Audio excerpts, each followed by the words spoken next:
KCR birthday వేడుకలు, పాఠశాలలో క్షుద్ర పూజలు, పసుపు రైతుల రిలే నిరాహార దీక్ష, బైక్లో దూరిన పాము, మహాశివరాత్రి ఉత్సవాల ఏర్పాట్లు, మరిన్ని విశేషాలను మన ఊరు మన వార్తల్లో చూద్దాం. శ్రీశైలం మహాక్షేత్రంలో ఈ నెల 19వ తేదీ నుంచి మార్చి 1 వరకు మహాశివరాత్రి ఉత్సవాలు జరగనున్నాయి. మహాశివరాత్రి బ్రహ్మోత్సవాలకు ముఖ్యమంత్రి చంద్రబాబు నాయుడును ఆలయ ఈవో ఎమ్మెల్యే బుడ్డ రాజశేఖర్ రెడ్డి ఆహ్వానించారు. బ్రహ్మోత్సవాలలో పాల్గొనాలని సీఎం చంద్రబాబును ఆహ్వానించారు. శ్రీశైలం ఆలయ పండితులు మల్లికార్జున స్వామివారి ప్రసాదం చిత్రపటాన్ని అందించి ఆశీర్వదించారు. శ్రీ సత్యసాయి జిల్లా బుక్కపట్నం మండలం జానకంపల్లి వద్ద 425 కోట్లతో చేపట్టిన హంద్రనీవా కాలువ లైనింగ్ పనులను మాజీ మంత్రి పల్లె రఘునాథ్ రెడ్డితో కలిసి ఎమ్మెల్యే సింధూరారెడ్డి ప్రారంభించారు. హంద్రనీవా ప్రాజెక్టు రాయలసీమ జిల్లాలకు వరప్రదాయని అన్నారు ఎమ్మెల్యే. ఉమ్మడి అనంతపురం జిల్లా ప్రజలంటే సీఎం చంద్రబాబుకు ఎనలేని అభిమానం ఉందని తెలిపారు. హంద్రనీవా జలాల రాకతో ఈ ప్రాంతం సస్యశ్యామలమవుతుందని సింధూరా చెప్పారు. రానున్న రోజుల్లో ఉమ్మడి అనంతపురం జిల్లాను హార్టికల్చర్ హబ్గా తీర్చిదిద్దేందుకు కూటమి ప్రభుత్వం చిత్తశుద్ధితో పనిచేస్తోందన్నారు.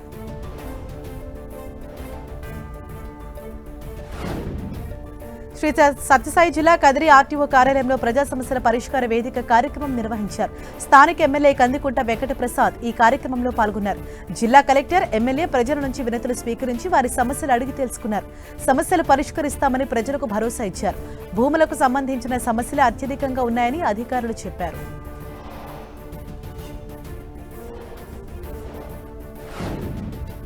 రాష్ట్రంలో విద్యా వ్యవస్థను పూర్తిగా ప్రక్షాళన చేసి నైపుణ్య శిక్షణ ఇవ్వడం ద్వారా యువతకు ఉపాధి కల్పిస్తామని మంత్రి దుద్దిల శ్రీధర్ బాబు అన్నారు. పెద్దపల్లి జిల్లా గోదావరి కనిలో గ్రాడ్యుయేట్ ఎమ్మెల్సీ ఎన్నికల సందర్భంగా నిర్వహించిన ఆత్మీయ సమ్మేళనంలో శ్రీధర్ బాబు పాల్గొన్నారు. రాష్ట్రంలో పూర్తి పారదర్శకంగా పోటీ పరీక్షలు నిర్వహించి 55,000 మందికి ఉద్యోగ అవకాశాలు కల్పించామని మంత్రి తెలిపారు. యువతలో నైపుణ్యాన్ని పెంపొందించేందుకు యంగ్ ఇండియా ద్వారా శిక్షణ ఇస్తున్నామని చెప్పారు. అదేవిధంగా సింగరేణి ప్రాంతంలో స్కిల్ డెవలప్మెంట్ సెంటర్ను ఏర్పాటు చేశామన్నారు. ఉద్యోగులకు ఎలాంటి నష్టం జరగకుండా జీవో 370ను పక్కాగా అమలు చేశామని పేర్కొన్నారు. రానున్న ఎమ్మెల్సీ ఎన్నికల్లో కాంగ్రెస్ పార్టీ అభ్యర్థి నరేందర్ రెడ్డిని గెలిపించాలని పట్టభద్రులకు శ్రీధర్ బాబు విజ్ఞప్తి చేశారు.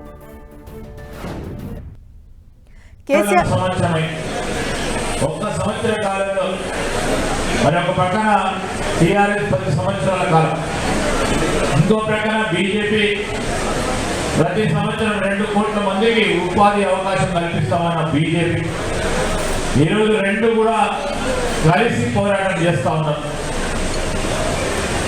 10 సంవత్సరాల కాలంలో వాళ్ళు ఉద్యోగాలు ఇవ్వకుండా మరి ఎన్నికలు వచ్చినప్పుడు ఉద్యోగాలు ఇస్తామని చెప్పి నైపుణ్యాలు పెంచి ప్రైవేట్ ఉద్యోగాలకు కూడా అర్హులుగా నిలబడే. కేసీఆర్ జన్మదినం సందర్భంగా ఎర్రవల్లిలోని కేసీఆర్ వ్యవసాయ క్షేత్రానికి బీఆర్ఎస్ శ్రేణులు పోటెత్తారు. కేసీఆర్ బయటకు వచ్చి చేతులూపుతూ కృతజ్ఞతలు తెలిపారు. కేసీఆర్ తనయుడు కేటీఆర్ కార్యకర్తలకు అభివాదం తెలిపారు. హరీష్ రావు, కల్వకుంట్ల కవిత, పద్మా దేవేందర్ రెడ్డి, గొంగిడి సునీత, మల్లారెడ్డి, వేముల ప్రశాంత్ రెడ్డి, పల్లా రాజేశ్వర్ రెడ్డి, బాలకసుమన్, ఎర్రోళ్ల శ్రీనివాస్ తదితరులు కేసీఆర్ను కలిసి శుభాకాంక్షలు చెప్పారు.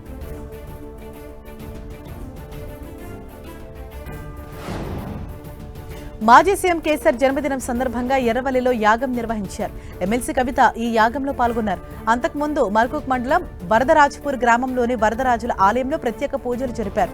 కులమతాలకు అతీతంగా కేసీఆర్ బర్త్డే సందర్భంగా అన్ని దేవాలయాల్లో పూజలు నిర్వహించారని కవిత చెప్పారు. కేసీఆర్ పాలనను ప్రజలు మిస్ అవుతున్నారని, కాంగ్రెస్ అధికారంలోకి వచ్చిన 14 నెలలకే ప్రజలకు నరకం చూపిస్తున్నారని ఆమె విమర్శించారు. బీసీ కులగణన లెక్కల్లో తప్పులున్నాయన్నారు. వరదరాజపురంలో ఉన్నటువంటి అత్యంత పురాతనమైనటువంటి ఆలయాన్ని సందర్శన చేసుకొని అక్కడ కూడా గౌరవ కేసీఆర్ గారి కోసం పూజా కార్యక్రమాలు నిర్వహించుకొని ఇక్కడికి రావడం జరిగింది. మరి ఇవాళ కేసీఆర్ గారిని తలవని గుండె లేదు తెలంగాణ వ్యాప్తంగా. ప్రతి ఒక్కరు కూడా కేసీఆర్ గారి కోసం ఆలోచన, ప్రతి ఒక్కరు కూడా వారి పుట్టినరోజు అంటే మరి వారు బాగుండాలి, ఆయురారోగ్యాలతో ఉండాలని చెప్పి ప్రార్థన చేస్తున్నట్టుగా తెలియదు. మాజీ ముఖ్యమంత్రి కేసీఆర్ జన్మదినం సందర్భంగా కోరుట్ల ఎమ్మెల్యే డాక్టర్ సంజయ్ రక్తదాన శిబిరం నిర్వహించారు. 50 మంది బీఆర్ఎస్ కార్యకర్తలు రక్తదానం చేశారు. డాక్టర్ సంజయ్ రక్తదానం చేసి కేసీఆర్ కు జన్మదిన శుభాకాంక్షలు తెలిపారు. ఎక్కడ చూసినా రైతులు, మహిళలు, బీడీ కార్మికులు కేసీఆర్ మళ్లీ అధికారంలోకి రావాలంటూ కోరుతున్నారని ఎమ్మెల్యే చెప్పారు.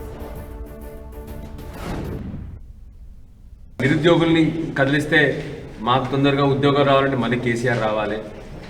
ఐటీ చదువుకునే విద్యార్థులను కదిలిస్తే మాకు ఐటీ ఉద్యోగాలు రావాలంటే కేసీఆర్ రావాలి. ఇండస్ట్రీ రావాలంటే కేసీఆర్ రావాలి. ఎక్కడ కొండి ఏ వర్గం వారిని కదిలించినా, బిజినెస్ మ్యాన్ కదిలిస్తే మా బిజినెస్లు సరిగ్గా జరగాలంటే కేసీఆర్ రావాలి. రియల్ ఎస్టేట్ వాళ్ళని కదిలించండి, రియల్ ఎస్టేట్ సరిగ్గా జరగాలంటే కేసీఆర్ రావాలి. ఏ ఒక్క వర్గాన్ని కదిలించినా ఇవాళ కేసీఆర్ గారి జపం చేస్తూ ఉన్నారు. కేసీఆర్ గారు మళ్ళీ రావాలి, సార్ రావాలని చెప్పి. ఆదిలాబాద్ జిల్లా నేరడుగొండ మండలంలో ఎమ్మెల్యే అనిల్ జాదవ్ కేసీఆర్ జన్మదిన వేడుకలు నిర్వహించారు. బీఆర్ఎస్ నాయకులు కార్యకర్తల ఆధ్వర్యంలో బ్లడ్ డొనేషన్ క్యాంప్ ఏర్పాటు చేశారు. MLA Anil Jadhav cake cut చేసి అనంతరం బ్లడ్ డొనేట్ చేశారు. యువకులు బీఆర్ఎస్ నేతలు పెద్ద ఎత్తున పాల్గొని రక్తదానం చేశారు.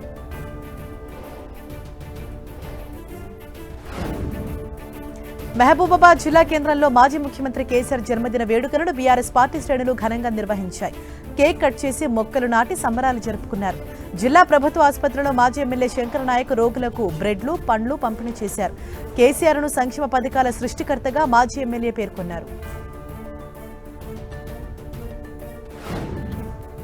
తెలంగాణ తొలి ముఖ్యమంత్రి కేసీఆర్ జన్మదిన వేడుకలు ఖమ్మం నగరంలోని బీఆర్ఎస్ కార్యాలయంలో ఘనంగా నిర్వహించారు. బీఆర్ఎస్ కార్యకర్తలు వినూత్నంగా వేడుకలు నిర్వహించారు.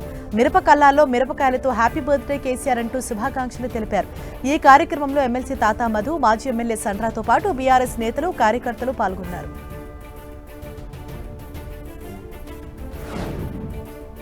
రంగారెడ్డి జిల్లా ఇబ్రహీంపట్నం అంబేద్కర్ చౌరస్తాలో బీఆర్ఎస్ అధినేత కేసీఆర్ బర్త్డే వేడుకలను మాజీ ఎమ్మెల్యే మంచిరెడ్డి కిషన్ రెడ్డి ఆధ్వర్యంలో నిర్వహించారు. బాణసంచా కాల్చి కేసీఆర్ లాంగ్ లివ్ అంటూ నినాదాలు చేశారు. కేక్ కట్ చేసి శుభాకాంక్షలు తెలిపారు. ప్రజలు మళ్లీ కేసీఆర్ రావాలని కోరుకుంటున్నారని మంచిరెడ్డి తెలిపారు. రైతు బంధు, రైతు బీమా లాంటి అనేక సంక్షేమ పథకాలను కేసీఆర్ తెచ్చారని కొనియాడారు. మాజీ సీఎం కేసీఆర్ జన్మదినం సందర్భంగా ఉస్మానియా యూనివర్సిటీ ఆర్ట్స్ కళాశాల వద్ద బీఆర్ఎస్పీ ఆధ్వర్యంలో పోటీ పరీక్షలకు ప్రిపేర్ అవుతున్న విద్యార్థులకు మెటీరియల్ పంపిణీ కార్యక్రమం నిర్వహించారు. బీఆర్ఎస్పీ రాష్ట్ర అధ్యక్షుడు గెల్లు శ్రీనివాస్ యాదవ్ ముఖ్య అతిథిగా హాజరయ్యారు. దశాబ్దాలుగా వివక్షకు గురైన తెలంగాణకు కేసీఆర్ విముక్తి కల్పించారని గెల్లు శ్రీనివాస్ చెప్పారు.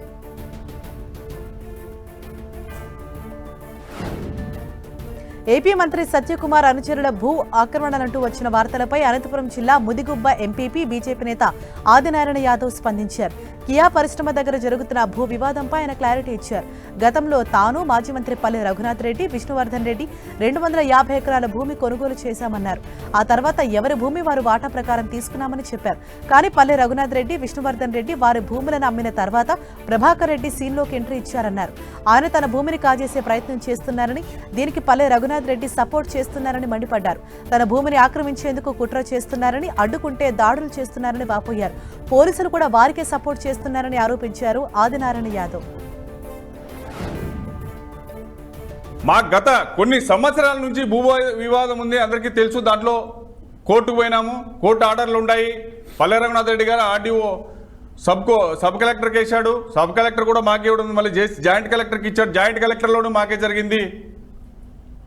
అన్ని ఆధారాలు మా దగ్గర ఉన్నాయి.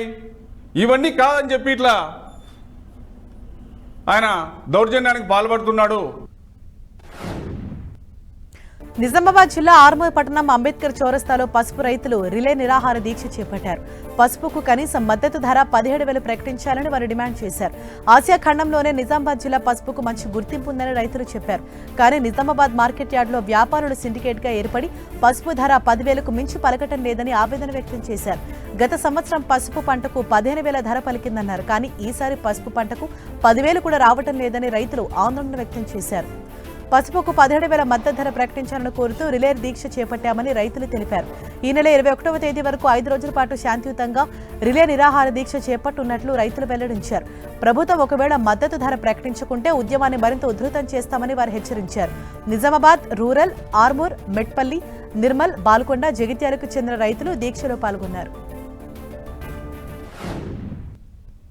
2-3 రోజుల నుండి నిజామాబాద్ మార్కెట్ యార్డ్లో వ్యాపారస్తులు సిండికేట్ గా మారి 10,000, 11,000 ఉన్న ధరను ఇప్పుడు 8-9,000కి తీసుకొచ్చారు. మేము ఈ నిరాహార దీక్ష ద్వారా ప్రభుత్వానికి దృష్టికి తీసుకొచ్చే విషయం ఏంటంటే, ప్రభుత్వం వెంటనే స్పందించి కేంద్ర రాష్ట్ర ప్రభుత్వాలు రైతుకు 17,000 మద్దతు ధర ప్రకటించాలన్నది మా ప్రధాన డిమాండ్. 2-3 రోజుల నుండి